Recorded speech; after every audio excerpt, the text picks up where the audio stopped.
Welcome to my 1993 Nissan Altima. Now, for those of you that have had a mid-90s Japanese car, you know that these things are very reliable. So why do I feel so dumb driving this car right now?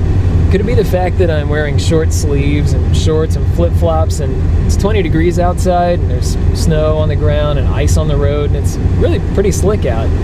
Really, I don't think this will be a problem because the car is very reliable. It has a really good heater. I'm comfortable right now and I can just kind of dash to whatever destination they need to go to, just kind of park near the door, run up to it, and I'm not going to die of exposure or anything. Here's the problem. I'm using a series of complicated interwoven systems to get me from point A to point B in relative safety and comfort. And that could be in opposition to what the actual conditions are out here. I can't change what the weather's going to do, and it could turn really nasty on me. I know we're expecting to get more snow here.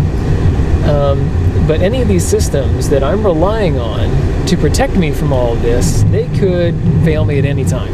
The engine could give out, I could lose steering, or I could lose the brakes or anything, and all of that would just end up putting me in a ditch. Or just this greater environment could put me in a ditch anyway. Maybe I hit a grade that's a little bit too steep, something that overcomes the car, maybe it's just a little too slick, and I end up in a ditch anyway. And even if I do my part correctly here and the road conditions are just fine, I'm still depending on other people not to crash into me, and sometimes that doesn't work out so well. So let's say that I do spin off the road and end up in a ditch. Do I depend on police or other emergency services to pull me out? Do I depend on somebody passing by? Do I depend on my cell phone working to get someone out here to pull me out of this ditch? The bare facts are these. 1, it's unrealistic for me to assume that all of these systems, internal and external, are going to continue to function all the time just the way that I want. Fact number 2, it's irresponsible for me not to make some kind of preparation for one or more of these systems failing. And 3rd, it's irresponsible for me to assume that someone else will be there for me when one of these systems fail. With these 3 facts in mind, I'm going to make some sensible preparations before leaving the house in conditions like these. Now, this doesn't mean that I'm going to be spending tons of money on things like a 4x4 and a snowmobile in the trunk and some kind of portable shelter and 365 days worth of meals or anything like that. I don't need that. I just need to be prepared for a handful of scenarios that are likely to happen or would be catastrophic to happen. So for example, it'd be pretty reasonable for me to be stuck in a ditch right now. So just the ability to walk home is something that I need to have. I need to have a good solid pair of boots. I need to have a pair of socks. Some pants would be nice. Maybe a jacket and a hat and a pair of gloves, and that would be enough. I could get home from here.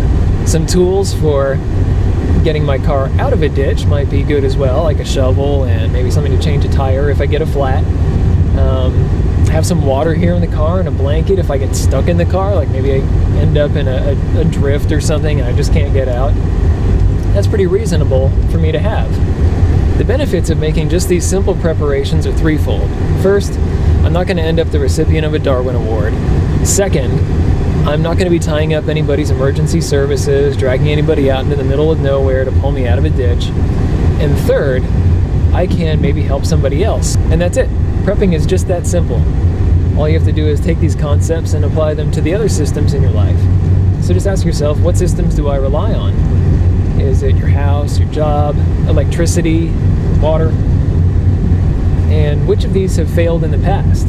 For how long did they fail? What was the situation? What systems in your life are most likely to break? Which systems are controlled by others? Which ones are under your own direct control? And then once you've asked yourselves these questions, there's only one question left, and that's, what can I do to prepare?